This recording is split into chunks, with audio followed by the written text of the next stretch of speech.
Daniel Whitfield woke up to the smell of bleach and the sound of a heart monitor that was no longer beeping for him. For 19 days, his body had belonged to machines. Now it belonged to him again, and the first thing he asked the nurse, before he asked about his legs, before he asked about the truck that had run the red light on Highway 6 and folded his sedan like a soda can, was where his phone was. She handed it to him with the practiced gentleness of someone who had delivered 1,000 pieces of bad news before.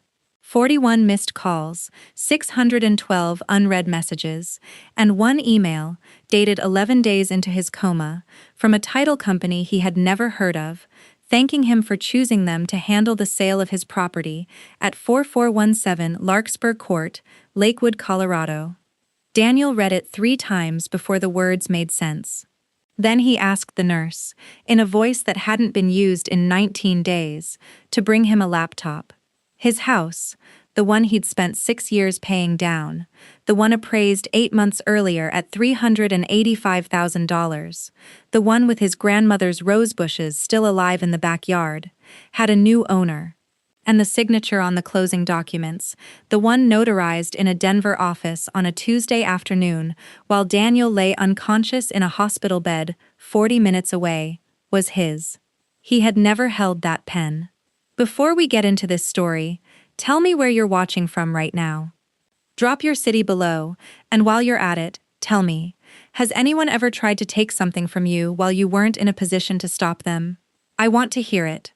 3 years earlier, Daniel Whitfield had been, by every measure that mattered to him, a man who had built something out of nothing. 34 years old, a senior implementation manager at Vantage Systems Inc., a mid-sized software company in Denver that handled logistics platforms for regional trucking firms. He wasn't rich.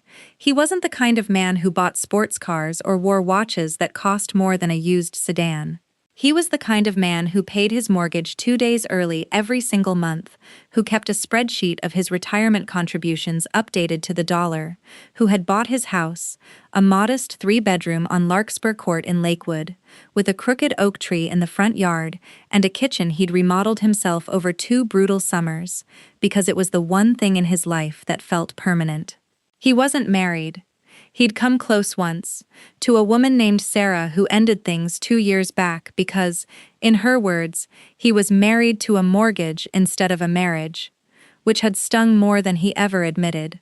Since then, the house had become something more than shelter.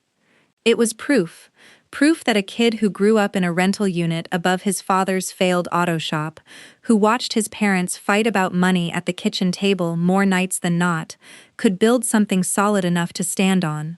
His parents, Gerald and Linda Whitfield, lived 40 minutes away in Arvada, in a house they'd refinanced twice, and were still paying off at 62 and 60 years old. Gerald had worked as a fleet mechanic for most of his life, before a bad back forced early retirement. Linda had done bookkeeping for small businesses, on and off, for 3 decades. They weren't wealthy, they weren't destitute either, not on paper, but paper had never told the whole story with the Whitfields. Daniel had a younger brother, Kyle, 29, married to a soft-spoken elementary school teacher named Priya. Kyle had spent the last 4 years pouring every dollar he could find into a craft brewery called Ironclad Brewing Co., a business that had sounded like a passion project in year 1 and had become, by year 4, a hole that swallowed money faster than anyone could pour it in. Daniel loved his brother. He had also, quietly, stopped answering Kyle's calls when they came late at night because he knew what those calls usually meant.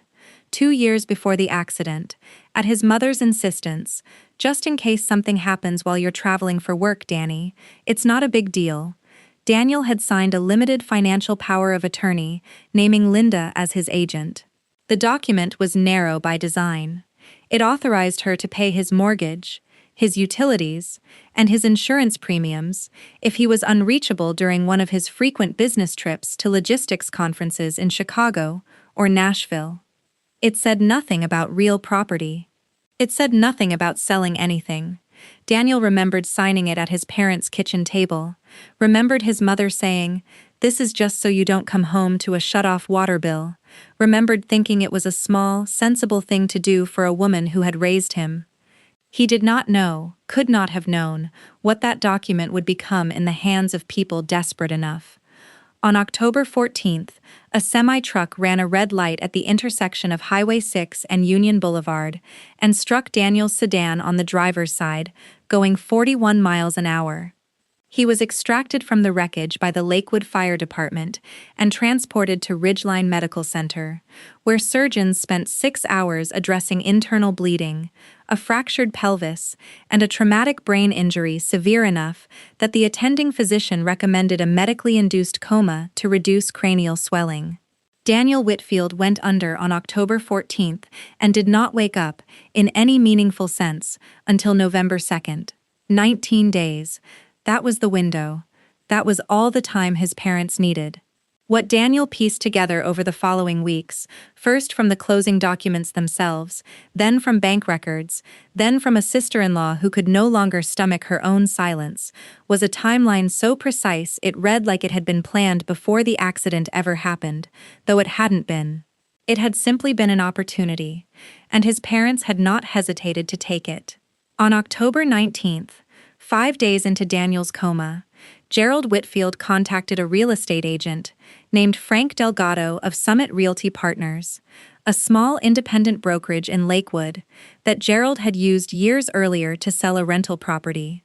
Gerald told Delgado that his son had asked him, before the accident, to consider selling the Larkspur Court property for tax reasons, and that Daniel, currently unreachable on a work trip, had given his mother power of attorney to handle the matter in his absence.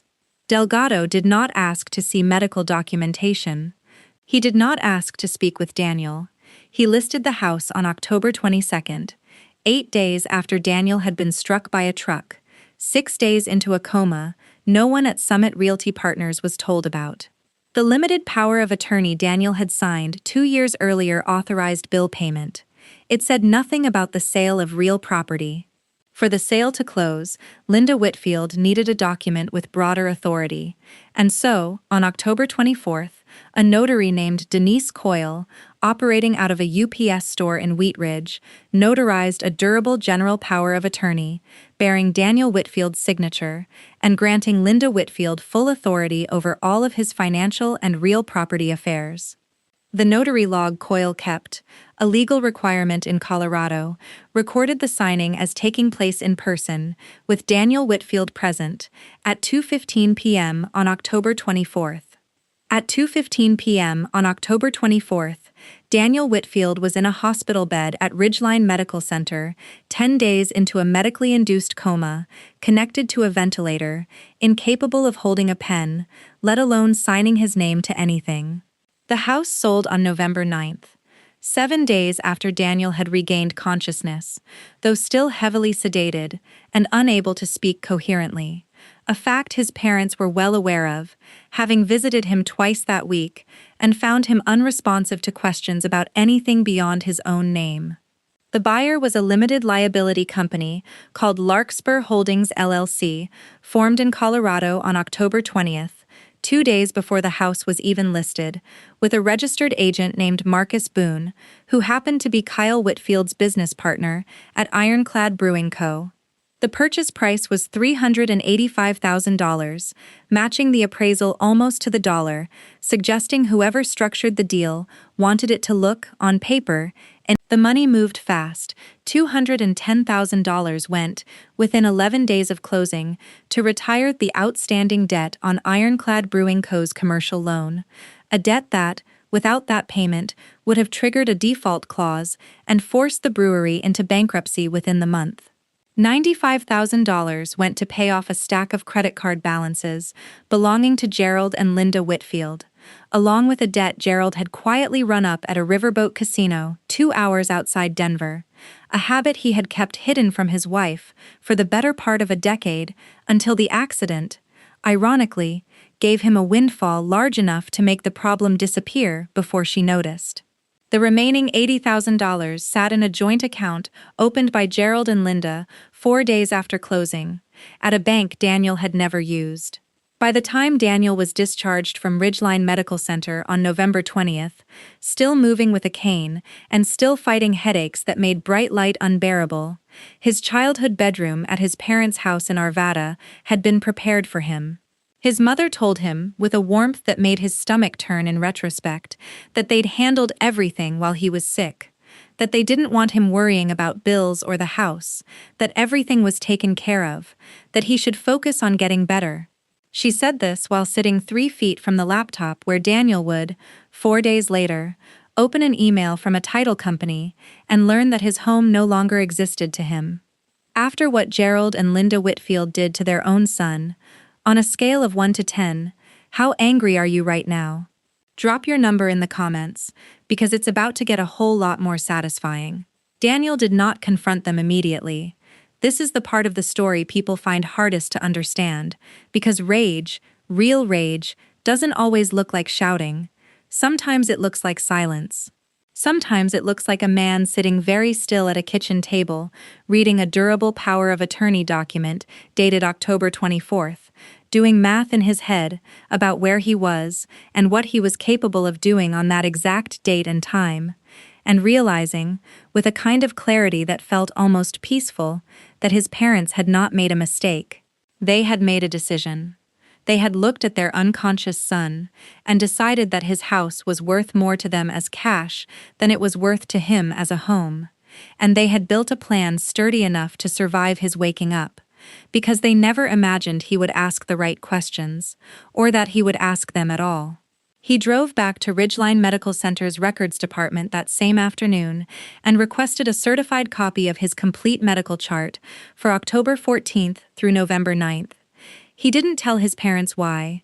He told them he needed it for insurance. It was, technically, true.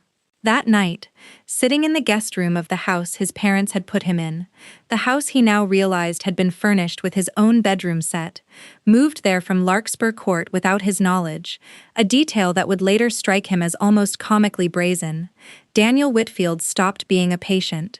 He stopped being a son recovering from a car accident. He opened a blank document on his laptop and typed a single line at the top, October 14th, November 9th. Then he began writing down every date, every name, every number he could remember, and he did not stop until 3 in the morning. Something had shifted in him permanently that night, something his parents would not notice for months because they had no reason to look for it. They assumed, as people often do when they've gotten away with something, that gratitude and confusion would keep their son compliant. They had built their plan around a man who trusted them. They had not built it around a man who had just decided, with total clarity, that trust was no longer a resource he owed them. Daniel just crossed a line in his own mind that night, and there was no walking back across it. Have you ever had a moment like that, where you stopped being the understanding one and started being the one with a plan? Tell me about it below. What followed over the next 4 months was not an outburst, it was an education. Daniel Whitfield was not a lawyer. He was not an accountant, not a private investigator, not a man with any hidden professional skill that would make this story easy. He was an implementation manager who understood logistics software and spreadsheets and very little else about the law. What he did have, and what he leaned on with a discipline that surprised even him, was the same quality that had let him pay off a mortgage 2 days early every month for 6 years: patience and an unwillingness to move until he understood exactly what he was moving toward. The first thing he did, the week after that sleepless night, was request his complete medical records, not just the hospital chart, but the physician's notes, the sedation logs, the ventilator settings, the neurological assessments performed daily by the ICU team. He requested them formally, in writing, and paid the processing fee out of his own pocket, rather than routing it through insurance, because he did not want his parents, who still had access to some of his accounts through the very power of attorney they had forged, to see a paper trail of what he was doing. The records arrived 3 weeks later, 211 pages, and they told a story more damning than Daniel could have hoped for. On October 24th, the day the forged power of attorney claimed he had appeared in person before a notary and signed his name, the ICU log showed his Richmond Agitation Sedation Scale score at -4, deep sedation, unresponsive to voice, unresponsive to physical stimulation. A ventilator breathed for him. A nurse turned him every 2 hours to prevent bed sores. He had not opened his eyes that day. He certainly had not driven to a UPS store in Wheat Ridge to sign a legal document. The second thing Daniel did was quietly research Colorado law. He learned, through hours spent reading statutes late at night with a legal dictionary open in another tab, that Colorado defined an at-risk adult under its exploitation statute not merely as someone elderly, but as any adult who, due to illness, injury, or disability, was unable to manage their own property or protect their own interests. A man in a medically induced coma, unconscious and ventilator-dependent, fit that definition as cleanly as language ever fits anything. He learned that exploitation of an at-risk adult in Colorado, when the value taken exceeded a certain threshold, was a felony, not a civil dispute to be quietly settled at a family dinner, but a criminal act with a name and a punishment. He learned about notary fraud, about the requirements a notary was legally bound to follow, about the fact that Denise Coyle's logbook, a document she was required by state law to maintain and produce on request, would either corroborate her claim that Daniel Whitfield stood before her on October 24th, or would collapse the moment it was compared against a hospital's ventilator logs. He learned, too, about power of attorney abuse specifically, and about something called breach of fiduciary duty, the idea that when someone is given legal authority to act on another person's behalf, even limited authority, they owe that person a duty of loyalty and honesty, and that exceeding the bounds of that authority to enrich themselves or their family was not a gray area. It had a name. It had case law behind it. It had remedies. Daniel understood, 3 weeks into his research, that he did not have the legal training to build this case alone. What he did have was enough of a foundation to walk into an attorney's office and not be talked down to, not be dismissed as an emotional son who didn't understand his parents were just trying to help. He found an attorney named Rachel Okafor, a partner at a small firm called Okafor & Sims that specialized almost exclusively in elder and disability law, cases involving exactly the kind of exploitation Daniel now believed had happened to him. He called her office in the first week of December, and when he described what had happened, there was a pause on the line before she said, quietly, "I need you to bring me everything you have, don't wait. Do you see where this is going yet? Daniel is building something here, piece by piece. Drop your prediction in the comments before the plan fully unfolds." The meeting with Rachel Okafor took place on a Thursday in mid-December, in a small conference room with a view of the Front Range, and it lasted 3.5 hours. Daniel brought his laptop, his medical records, a printed copy of the forged power of attorney, and the notes he'd kept since that first sleepless night. Rachel listened without interrupting for the first 40 minutes, and then she began asking questions with a precision that told Daniel immediately that he had found the right person. She explained, in terms he could actually use, what they were building toward.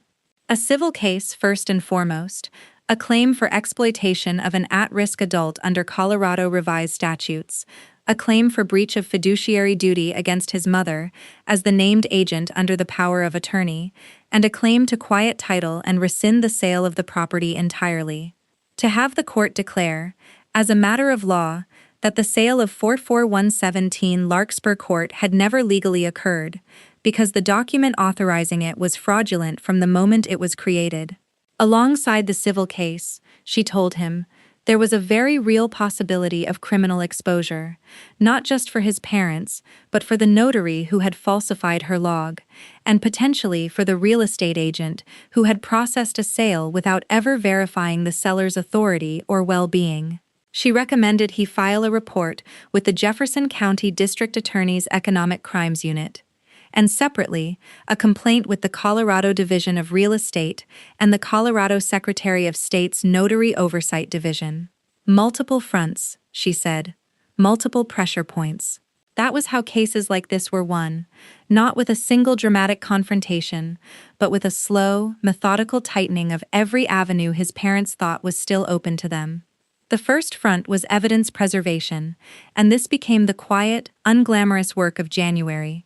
Rachel Okafor sent a formal preservation letter to Denise Coyle's notary business, to Summit Realty Partners, and to the title company that had handled the closing, informing all three that litigation was anticipated and that all records, logs, emails, signed documents, correspondence, needed to be preserved and were subject to future subpoena.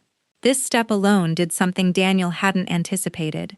It put every party who had touched the fraudulent transaction on formal legal notice, which meant that if any of them attempted to alter or destroy records after the fact, they would be committing spoliation of evidence, a separate legal problem entirely, one that could be used against them later in court, regardless of how the underlying facts shook out. The second front was financial tracing. Rachel worked with a forensic accountant, a soft-spoken woman named Teresa Okonkwo, who had spent 15 years untangling exactly this kind of money movement for elder exploitation cases, and together they began building a document, eventually 43 pages long, that traced every dollar of the $385,000 from the moment it left the title company's escrow account to the moment it landed in Ironclad Brewing Co.'s loan servicer, in Gerald and Linda's joint credit card payoff, and in the mysterious $80,000 account opened 4 days after closing. Teresa obtained this trail through formal discovery demands, once the civil suit was filed, and through bank records Daniel was legally entitled to, as the original account holder, on several of the transactions that had touched his own name. The trail was damning in its precision. It showed, almost to the day, that the money had been earmarked for specific debts before the house was even sold. Meaning the plan had not been improvised in a moment of financial panic, but calculated with the house's equity treated, from the very beginning, as a resource to be liquidated the moment Daniel was unable to object. The third front, and the one that would ultimately matter most, was Priya. Daniel had always liked his sister-in-law. She was quiet in the way that made people underestimate her. A second-grade teacher who noticed everything and said very little, and Daniel had watched, over the 4 years of Ironclad Brewing Co.'s slow collapse, as the stress of her husband's business had worn her down, in ways Kyle himself seemed blind to. In late January, 3 months after the accident, Priya called Daniel and asked to meet him alone, at a coffee shop neither of their families frequented. She told him, in a voice that shook only slightly, that she had known, not everything, but enough. She had heard Kyle on the phone with his father in the days after the accident, discussing options for the brewery's debt. She had seen the wire transfer land in the business account and asked Kyle where it came from, and he had told her not to worry about it, that Daniel understood and wanted to help. She said she hadn't known, at first, exactly what that meant. She had assumed, she told Daniel, guilt visible on her face, that Daniel had made some kind of loan while conscious, something generous and voluntary. It was only weeks later, overhearing Linda on the phone with Gerald discussing getting Danny settled before he starts asking questions, that she understood the full shape of what had happened. She had screenshots, text messages between Kyle and his father from the week of October 19th through November 9th, preserved on her phone because she had, in a moment of quiet unease she couldn't fully explain to herself at the time, forwarded them to her own email as a kind of insurance she hoped she'd never need to use. The messages included Gerald telling Kyle, on October 21st, "Delgado's listing it Friday. Don't tell your brother anything yet, he's still under." A message that placed, in writing, direct knowledge that Daniel was still unconscious at the moment the sale was set in motion. They included Linda, on October 25th, the day after the forged power of attorney was notarized, writing to Kyle, "Denise took care of the paperwork, don't worry about the details." Denise took care of the paperwork. 4 words that would, months later, sit at the center of a criminal referral against a licensed notary public.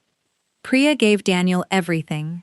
She told him she loved her husband, that she was terrified of what this would do to her marriage, but that she could not keep pretending she hadn't seen what she'd seen. Daniel promised her, and meant it, that he would do everything he could to make sure the case focused on what his parents had orchestrated, not on Kyle's desperation to save a business he'd built with his own hands. It was a promise he would largely keep, though not entirely, because in cases like this, once the evidence starts moving, it moves in directions no one fully controls.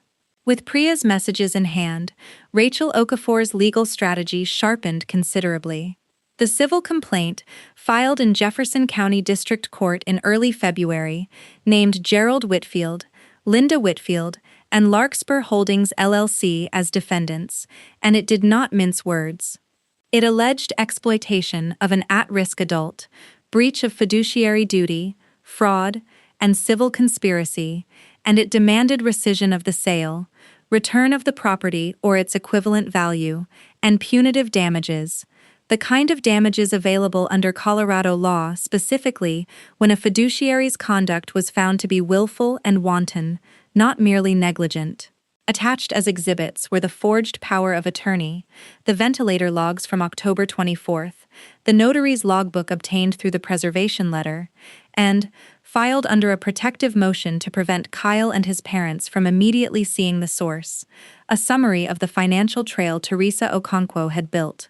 Alongside the civil suit, Rachel filed a formal report with the Jefferson County District Attorney's Economic Crimes Unit, laying out the same evidence and specifically requesting an investigation into potential felony exploitation of an at-risk adult and notary fraud.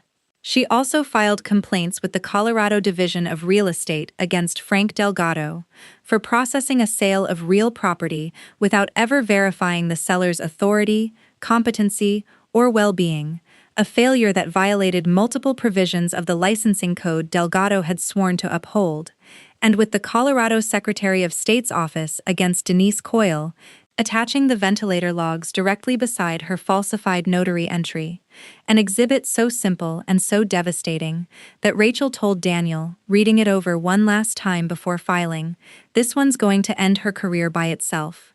By the time all of this machinery was set in motion, the civil suit, the criminal referral, the licensing complaints, it was late February, more than 4 months after the accident, and Gerald and Linda Whitfield still had no idea any of it existed. They had gone on, in that time, believing the matter closed.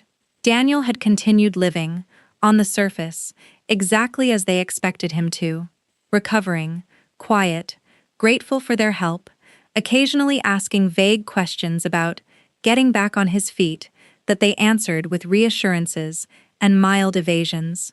He had moved into a modest rental apartment in early January, paid for out of his own savings, and told his parents it was temporary, just until things settle, a phrase he chose deliberately because it was the exact phrase his mother had used to describe his childhood bedroom 4 months earlier. If either of them noticed the echo, neither said so.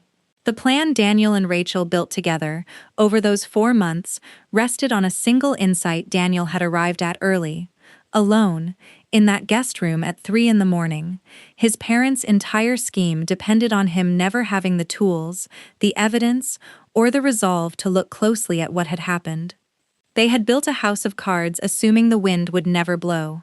Daniel's plan was not to knock it down with a single gust. It was to remove every card, one at a time, in an order specifically designed so that by the time they realized what was happening, there would be no card left to catch them. The final piece of preparation, completed in the first week of March, was a motion Rachel filed requesting an emergency asset freeze on the $80,000 account Gerald and Linda had opened after closing. A request grounded in the argument that without such a freeze, the remaining traceable proceeds of the fraudulent sale could be dissipated before judgment, leaving Daniel with a legal victory and nothing to collect. The motion included, as its centerpiece exhibit, a side-by-side comparison, Denise Coyle's notary log claiming Daniel's presence and signature at 2:15 p.m. on October 24th. Beside Ridgeline Medical Center's ventilator settings and sedation score at that exact hour, unconscious, unresponsive, breathing through a machine. A Jefferson County judge reviewed the motion on a Wednesday in mid-March and granted the emergency freeze the same afternoon. Nobody in the Whitfield family knew, that Wednesday evening, that anything had changed at all. The freeze notice arrived at Gerald and Linda Whitfield's bank on a Thursday morning in March. The same week Daniel had quietly moved the last of his belongings out of his old bedroom in their Arvada house and into his apartment for good. Linda discovered it first, standing at an ATM trying to withdraw $400 for groceries, watching the machine reject the transaction and display a message about the account being subject to a court-ordered restriction. She called the bank in a panic. The bank, bound by the order, told her only that the account was frozen pending litigation and that she would need to contact her attorney. She did not have an attorney. Not yet. What followed over the next 72 hours was, by every account Daniel later pieced together, chaos. Gerald called Frank Delgado, who had, that same week, received a formal complaint notice from the Colorado Division of Real Estate and was already consulting his own broker's attorney. Terrified of losing his license over a transaction he now realized he should never have processed without so much as a phone call to the seller. Delgado did not return Gerald's calls. Denise Coyle, served with the Secretary of State's inquiry the same week, retained an attorney who advised her, bluntly, that her notary log was indefensible against a hospital's electronic medical record, and that her best path forward was cooperation, not denial, a recommendation she followed almost immediately, providing a statement to investigators, admitting that she had notarized the document based solely on Linda Whitfield's assurance that Daniel was present, without requiring him to appear, a violation of the most basic duty a notary owes under Colorado law. Gerald and Linda Whitfield were served with the civil complaint on a Friday afternoon in late March, at their home in Arvada, by a process server who handed Gerald the papers on his own front porch. Rachel Okafor had timed the service deliberately for a Friday, knowing it would leave the couple with an entire weekend to read the allegations against them. The ventilator logs, the falsified notary entry, the text messages between Linda and Kyle that Priya had preserved, without any attorney available to help them understand just how thoroughly the case had already been built before they knew it existed. Kyle called Daniel that Saturday night, his voice cracking in a way Daniel had not heard since they were children.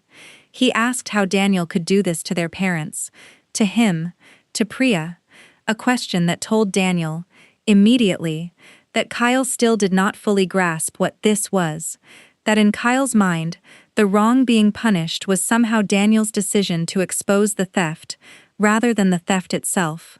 Daniel let him finish, then he asked a single question in return. Kyle, on October 21st, Dad texted you that Delgado was listing the house Friday and told you not to tell me anything yet, because I was still under. Do you remember writing back? There was a long silence on the line. Kyle did not remember writing back, or claimed not to, but the message existed regardless, preserved in his wife's email, and Daniel did not need him to remember it. He needed it to be true, and it was. Priya filed for separation from Kyle 6 weeks later, not because of the money itself, she told Daniel, but because of the 2 months Kyle had spent, after being confronted with the evidence, trying to convince her to help him hide assets from the discovery process, rather than admit what had happened. It was a cost Daniel had not planned for, one he genuinely grieved, and one that reminded him, even in the middle of building his own case, that revenge, however justified, rarely moves through a family without leaving damage on ground he never intended to touch. The criminal investigation moved faster than Rachel Okafor had initially predicted, largely because Denise Coyle's cooperation gave the Jefferson County District Attorney's Economic Crimes Unit exactly the corroboration they needed. In April, the DA's office filed felony charges against Gerald and Linda Whitfield for exploitation of an at-risk adult and forgery, and a separate misdemeanor charge against Denise Coyle for false notarial certification, a charge reduced in exchange for her testimony and the surrender of her notary commission. Frank Delgado avoided criminal charges but lost his real estate license in a hearing before the Colorado Real Estate Commission that June. the commission citing his reckless disregard for verifying seller authority and well-being in a transaction involving hundreds of thousands of dollars. The civil case, running parallel to the criminal proceedings, moved toward a resolution neither Gerald nor Linda had the resources to fight. Facing a felony prosecution, a frozen asset account, a collapsing defense as their own son's business partner's involvement came to light, and a forensic accounting report that left no meaningful room to argue the money hadn't gone exactly where the prosecution said it had, Gerald and Linda's newly retained defense attorney recommended settlement over trial. In August, 10 months after the accident, a judge approved a consent judgment. The sale of 44117 Larkspur Court was declared void from its inception. Larkspur Holdings LLC, whose beneficial ownership discovery had confirmed traced directly back to a trust controlled by Gerald and Linda, was ordered to transfer the property back to Daniel, or, given that the LLC no longer had the liquidity to simply hand back a house it had already partially leveraged, to pay Daniel its full appraised value plus punitive damages, the judge described in his written order as warranted by willful and calculated conduct. The final judgment, once damages, legal fees the Whitfields were ordered to cover, and interest were tallied, totaled $720,000. To satisfy it, Gerald and Linda Whitfield were forced to sell their own home in Arvada, the house they had lived in for 22 years, along with liquidating what remained of Gerald's pension account. Ironclad Brewing Co., stripped of the loan payoff that had briefly kept it alive and now dragged into the discovery process as evidence of where stolen funds had gone, filed for bankruptcy that same autumn, unable to survive the reputational damage once a local news station, Mountain View 8 News, picked up the story after the criminal charges became public record. Now that you've seen how it played out, was Daniel justified? Did he go too far? Or not far enough? Give me your verdict in the comments. Mountain View 8 News ran the story in late September under the headline, "Parents Sold Son's House While He Was in a Coma, Now Facing Felony Charges," and within days it had been picked up by 2 other regional outlets and shared widely enough that Gerald and Linda Whitfield, longtime members of a church community they had belonged to for over a decade, found themselves quietly uninvited from a fundraising committee they had helped organize for years. Daniel had not called the news station himself. Rachel Okafor had, as part of a broader strategy to ensure that once criminal charges were filed as public record, the full weight of what had happened would not stay buried in a courthouse filing cabinet. "Some information," she told Daniel, "only does its work when people can see it." By November, 1 year almost exactly from the day of the accident, the money had been paid, the house, or its full value, had been returned to Daniel, and Gerald and Linda Whitfield were living in a rented 2-bedroom apartment on the other side of Arvada, facing sentencing hearings that would ultimately result in probation, mandatory restitution monitoring, and a permanent felony record neither of them had ever imagined carrying into their 60s. Denise Coyle never notarized another document in the state of Colorado. Frank Delgado left real estate entirely and now managed inventory at a hardware store. Kyle Whitfield, divorced and without a business, moved to Nebraska to work for a distributor, and the last conversation Daniel had with him, a short, strained phone call in December, ended with Kyle saying he understood, finally, what had actually happened, though understanding, Daniel noted quietly to himself afterward, had arrived about a year too late to matter. Daniel used a portion of the settlement to buy back into a house, not Larkspur Court itself, which had been resold twice in the chaos, and was now in the hands of a family who had no idea what had happened there, but a similar 3-bedroom 15 minutes away, with a smaller yard and no rose bushes, though Daniel planted new ones the first spring he lived there, because some things, he decided, were worth starting over. He does not speak to his parents. He has, in the 2 years since, exchanged exactly one conversation with his mother, a phone call she made from her new apartment, tearful, asking whether there was any way to put this behind us as a family. Daniel told her, in the same steady voice he'd used the night he first opened that blank document at 3 in the morning, that he had already put it behind him. He simply intended to keep walking, and that the road they were on no longer ran in the same direction as his. He still talks to Priya, not often, but enough. She teaches second grade in a different district now, has rebuilt a life that looks nothing like the one she had 4 years ago, and the two of them share, without ever needing to say it aloud, the particular understanding of two people who once stood very close to something they didn't build, and chose, at real cost to themselves, to tell the truth about it anyway. Was it worth it? Daniel has asked himself that question more times than he can count, standing in the kitchen of his new house at odd hours, the way people do when a thing is finally, truly, over. He didn't do it for the money, though the money mattered.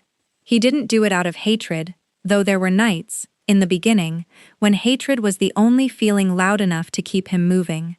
He did it because somewhere in that hospital bed, unconscious, unable to speak, unable to protect a single thing he owned, he had been treated as though he no longer counted, as though the moment he stopped being able to say no, his life became something other people were entitled to divide up among themselves. And when he woke up, he decided, with a clarity that has never once wavered since, that he would spend however long it took proving them wrong about that. If you've ever had someone try to take something from you, the moment you couldn't fight back, or if you've ever had to build a plan quietly, patiently, until the day you were finally ready to use it, tell me about it in the comments. I want to hear every story, and if this one kept you until the very end, you know exactly what to do. Subscribe to the Revenge Vault. There's always another plan being built somewhere.